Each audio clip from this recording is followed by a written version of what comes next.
नमस्कार विद्यार्थी मित्रांनो, अभ्यास अलर्ट या आपल्या यूट्यूब चॅनलवरती आपलं स्वागत आहे. तर विद्यार्थी मित्रांनो, आज आपण पाहणार आहोत 9 एप्रिल 2026च्या अत्यंत महत्त्वाच्या चालू घडामोडी. तर व्हिडिओ पहिल्यापासून शेवटपर्यंत पाहण्याचा प्रयत्न करा.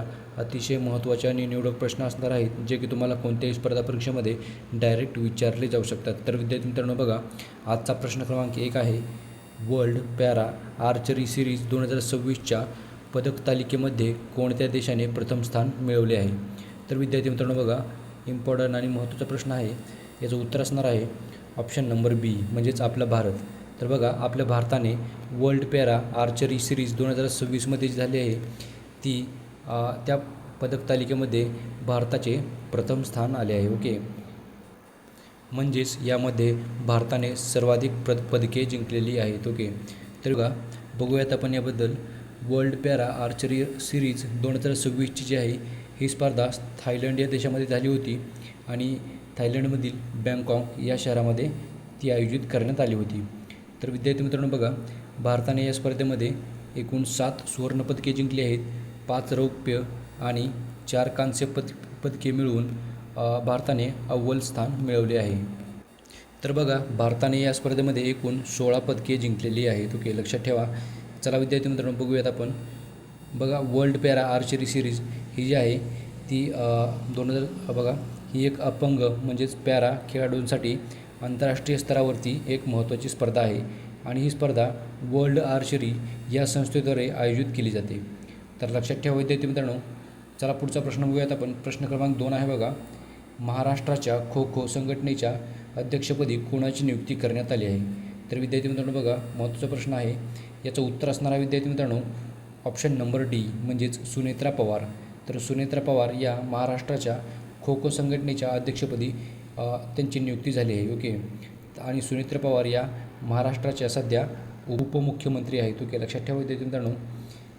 महाराष्ट्राचे मुख्यमंत्री आहेत देवेंद्र फडणवीस आणि महाराष्ट्राचे उपमुख्यमंत्री सुनेत्रा पवार आणि एकनाथ शिंदे आहेत. आणि नुकतीच सुनेत्रा पवार यांची महाराष्ट्राच्या खो खो संघटनेच्या अध्यक्षपदी नियुक्ती करण्यात आलेली आहे. ओके, तर चला विद्यार्थी मित्रांनो बघूयात आपण पुढचा प्रश्न. प्रश्न क्रमांक 3 आहे बघा. MS स्वामीनाथन पुरस्कार 2024-25साठी कोणाची निवड करण्यात आली आहे? तर विद्यार्थी मित्रांनो बघा, याचं उत्तर असणार आहे ऑप्शन नंबर ए, म्हणजेच श्रीनिवास राव. तर श्रीनिवास राव यांची MS स्वामीनाथन पुरस्कार 2024-25साठी नुकतीच निवड करण्यात आलेली आहे. ओके, तर प्रश्न महत्त्वाचा विद्यार्थी मित्रांनो. तर बघूयात आपण याबद्दल. बघा, MS स्वामीनाथन पुरस्कार 2024-25साठी डॉक्टर चेरुकुमल्ली श्रीनिवासा राव यांची नुकतीच निवड झालेली आहे. ओके, तर नाव लक्षात ठेवा विद्यार्थी मित्रांनो. तर बघा, ते भारतातील प्रख्यात कृषी वैज्ञानिक म्हणजेच ॲग्रिकल्चर सायंटिस्ट आहेत आणि बघा, सध्या ते ICAR म्हणजेच Indian council of agriculture research अंतर्गत महत्त्वाच्या संस्थेमध्ये कार्यरत आहेत. ओके, तर विद्यार्थी मित्रांनो लक्षात ठेवा, ICAR यामध्ये ते सध्या कार्यरत आहेत. विशेषतः मृदा आरोग्य म्हणजेच सॉईल हेल्थ आणि हवामान बदलाशी जुळवून घेणारी शेती या क्षेत्रामध्ये त्यांचे मोठे योगदान आहे. ओके, तर लक्षात ठेवा विद्यार्थी मित्रांनो. बघा, त्यांच्या कार्याची वैशिष्ट्ये पाहूयात आपण थोडक्यामध्ये.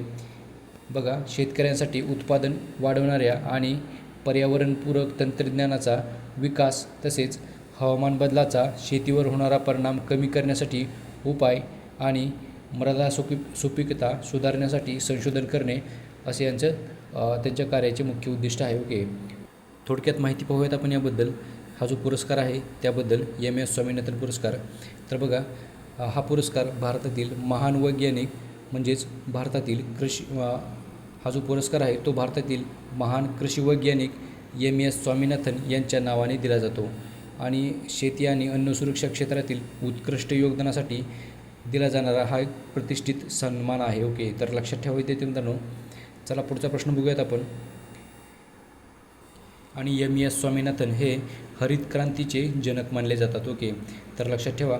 चला प्रश्न क्रमांक 4 बघूयात आपण. जगातील पहिली डिजिटल जनगणना कोणत्या देशात सुरू करण्यात आली आहे? तर विद्यार्थी मित्रांनो बघा, प्रश्न महत्त्वाचा आहे. जगातील पहिली आहे आणि डिजिटल जनगणना चालू करण्यात आलेली आहे. तर बघा, आपल्या भारतामध्ये ही जनगणना सुरू करण्यात आलेली आहे. तर लक्षात ठेवा विद्यार्थी मित्रांनो, जगातील पहिलीच आहे. चला पुढचा प्रश्न बघूयात आपण. बघा पुढचा प्रश्न बघण्याआधी बघूयात आपण भारताची जनगणना 2027 ही जी जगातील पहिली पूर्णपणे डिजिटल जनगणना आहे. आणि बघा यामध्ये मोबाईल ॲप तसेच ऑनलाईन पोर्टल आणि डिजिटल डेटा कनेक्शन वापरले जात आहे. ओके, तर त्यामुळेच याला डिजिटल जनगणना असे म्हटले जाते. ओके, तर बघा ही जी जनगणना आहे ती एप्रिल 2026पासून सुरू करण्यात आलेली आहे. ओके, तर लक्षात ठेवा विद्यार्थी मित्रांनो, जनगणना सुरू झालेली आहे. चला पुढचा प्रश्न बघूयात आपण विद्यार्थी मित्रांनो. प्रश्न क्रमांक 5 आहे बघा, मेजर लीग क्रिकेट म्हणजेच MCL मध्ये खेळणारा भारतातील पहिला माजी भारतीय क्रिकेटपटू कोण बनला आहे? तर विद्यार्थी मित्रांनो बघा प्रश्न महत्त्वाचा आहे. याचं उत्तर असणार आहे ऑप्शन नंबर डी म्हणजेच रविचंद्रन अश्विन हा मेजर लीग क्रिकेट म्हणजेच MCL मध्ये खेळणारा भारतातील पहिला माजी भारतीय क्रिकेटपटू बनलेला आहे. ओके, तर विद्यार्थी मित्रांनो बघा मेजर लीग क्रिकेट यामध्ये खेळणारा पहिलाच तो माजी भारतीय क्रिकेटपटू असल्यामुळे प्रश्न महत्त्वाचा आहे विद्यार्थी मित्रांनो. तर बघा मेजर लीग क्रिकेटमध्ये खेळणारा पहिला आंतरराष्ट्रीय म्हणजेच भारतीय खेळाडू रविचंद्रन अश्विन हा बनलेला आहे. आणि 2026च्या हंगामासाठी सॅन फ्रान्सिस्को युनिकॉर्नने त्यांची स्वाक्षरी केलेली आहे. तर बघा त्यामुळे ते अमेरिकेच्या T20 लीगमध्ये सहभागी होणारे पहिले माजी भारतीय क्रिकेटपटू ठरलेले आहेत. ओके, तर लक्षात ठेवा. चला पुढचा प्रश्न बघूयात आपण. प्रश्न क्रमांक 6 आहे बघा, राष्ट्रीय सागरी दिवस दरवर्षी केव्हा साजरा करण्यात येतो? तर बघा याचं उत्तर असणार आहे विद्यार्थी मित्रांनो ऑप्शन नंबर सी म्हणजेच 5 एप्रिल. तर बघा दरवर्षी आपण राष्ट्रीय सागरी दिवस हा 5 एप्रिल रोजी साजरा करतो. ओके, तर बघूयात आपण विद्यार्थी मित्रांनो.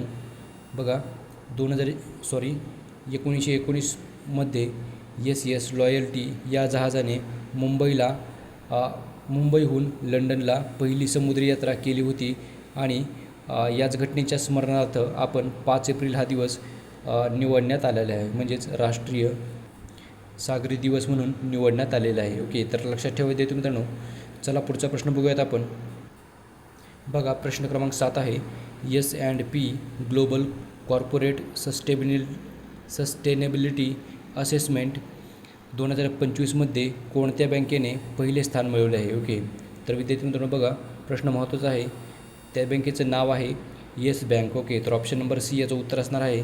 तर येस बँक या बँकेने S&P global corporate sustainability assessment 2025 मध्ये पहिले स्थान मिळवले आहे. ओके, तर विद्यार्थी मित्रांनो बघूयात आपण याबद्दल. बघा येस बँकला CSA स्कोअर 72 म्हणजेच 100पैकी 72 मिळालेला आहे. आणि भारतातील सर्वाधिक गुण मिळवणारी ती पहिलीच बँक ठरलेली आहे. ओके, तर बघा S&P ग्लोबल सस्टेनेबिलिटी असेसमेंट 2025 मध्ये समाविष्ट होणारी ती एकमेव भारतीय बँक आहे. ओके, तर लक्षात असू द्या विद्यार्थी मित्रांनो. चला पुढचा प्रश्न बघूयात आपण. प्रश्न क्रमांक 8 आहे बघा, माधवपूर घेडा मेळा हा कोणत्या राज्यात साजरा केला गेला? तर विद्यार्थी मित्रांनो बघा माधवपूर घेड मेळा हा जो आहे तो नुकताच गुजरात या राज्यामधील पोरबंदर या जिल्ह्यामध्ये हा जो मेळा आहे तो साजरा करण्यात आलेला आहे. ओके, तर बघूयात आपण विद्यार्थी मित्रांनो याबद्दल. बघा हा जो मेळा आहे तो माधवपूर म्हणजेच पोरबंदर जिल्हा येथे साजरा होतो. आणि या मेळ्याचा संबंध कृष्णा रुक्मिणी यांच्या विवाहाशी संबंधित आहे. तर बघा दरवर्षी रामनवमीच्या काळामध्ये म्हणजेच मार्च एप्रिल या महिन्यादरम्यान हा मेळा साजरा होतो. तर चला पुढचा प्रश्न बघूयात आपण. प्रश्न क्रमांक 9 आहे बघा, निशा मेहता यांची कोणत्या देशाच्या आरोग्यमंत्री म्हणून नियुक्ती झाली आहे? तर विद्यार्थी मित्रांनो बघा निशा मेहता हे ज्या महिला आहेत त्यांची नुकतीच नेपाळच्या आरोग्यमंत्री म्हणून त्यांची नियुक्ती झालेली आहे. ओके, तर विद्यार्थी मित्रांनो बघा तर नेपाळचे नवीन पंतप्रधान बनलेले आहेत बालेंद्र शहा. आणि नुकतीच त्यांच्या मंत्रिमंडळामध्ये आरोग्यमंत्री म्हणून निशा मेहता यांची नियुक्ती करण्यात आलेली आहे. ओके, तर लक्षात ठेवा नेपाळ या देशाची राजधानी आहे काठमांडू. चला बघूयात आपण याबद्दल विद्यार्थी मित्रांनो. बघा निशा मेहता ह्या all India institute of medical sciences म्हणजेच AIIMS नवी दिल्ली येथे शिक्षण आणि प्रशिक्षण त्यांनी घेतलेले आहे. आणि जरी त्यांचे शिक्षण भारतामध्ये झाले असले तरीही त्या सध्या नेपाळ या देशाच्या आरोग्यमंत्री म्हणून कार्यरत आहेत. ओके, तर त्यामुळेचा प्रश्न आपण हा घेतलेला आहे. तर बघूयात आपण विद्यार्थी मित्रांनो प्रश्न क्रमांक 10. नुकतेच दिल्लीमधील दिशा या कार्यक्रमात न्याय सेतू AI चॅटबोट आणि शुभंकर दिशिका यांचे अनावरण कोणी केले आहे? तर विद्यार्थी मित्रांनो बघा, याचं उत्तर असणार आहे ऑप्शन नंबर डी म्हणजेच A and B. तर बघा, अर्जुन राम मेघवाल आणि CP राधाकृष्णन यांनी या दोघांनीही दिल्लीमध्ये झालेल्या दिशा या कार्यक्रमामध्ये न्याय सेतू AI चॅटबोट आणि शुभंकर दिशिका यांचे अनावरण केलेले आहे. ओके, तर लक्षात ठेवा CP राधाकृष्णन हे भारताचे उपराष्ट्रपती आहेत. ओके, तर लक्षात ठेवा विद्यार्थी मित्रांनो, नुकतेच हे उद्घाटन म्हणजेच अनावरण केलेले आहे. तर चला विद्यार्थी मित्रांनो बघूयात आपण याबद्दल. न्याय सेतू AI चॅटबॉट म्हणजेच काय? तर बघा, हा एक AI आधारित चॅटबॉट आहे, म्हणजेच आर्टिफिशियल इंटेलिजन्स आधारित एक चॅटबॉट आहे आणि तो सामान्य नागरिकांना कायदेशीर माहिती सहज मिळावी यासाठी तयार न्यायव्यवस्था अधिक सुलभ करण्याचा उद्देश आहे. ओके, तर विद्यार्थी मित्रांनो बघा, सामान्य नागरिकांना कायदेशीर जी माहिती आहे ती सहज मिळावी यासाठी तो तयार करण्यात आलेला आहे. ओके, तर लक्षात ठेवा. आणि बघा, दिशिका हा जो मॅस्कॉट आहे त्याबद्दल माहिती बघूयात आपण. बघा, दिशा कार्यक्रमाचा शुभंकर म्हणजेच दिशा या कार्यक्रमाचा तो मॅस्कॉट आहे. ओके, दिशिका, आणि नागरिकांना जागरूक करण्यासाठी हा वापरला जातो. तर लक्षात ठेवा विद्यार्थी मित्रांनो माहिती. आणि विद्यार्थी मित्रांनो, याच प्रश्नाबरोबर आपण आजच्या दिवसाचे जे करंट अफेअरचे प्रश्न होते ते सर्व कव्हर केलेले आहेत.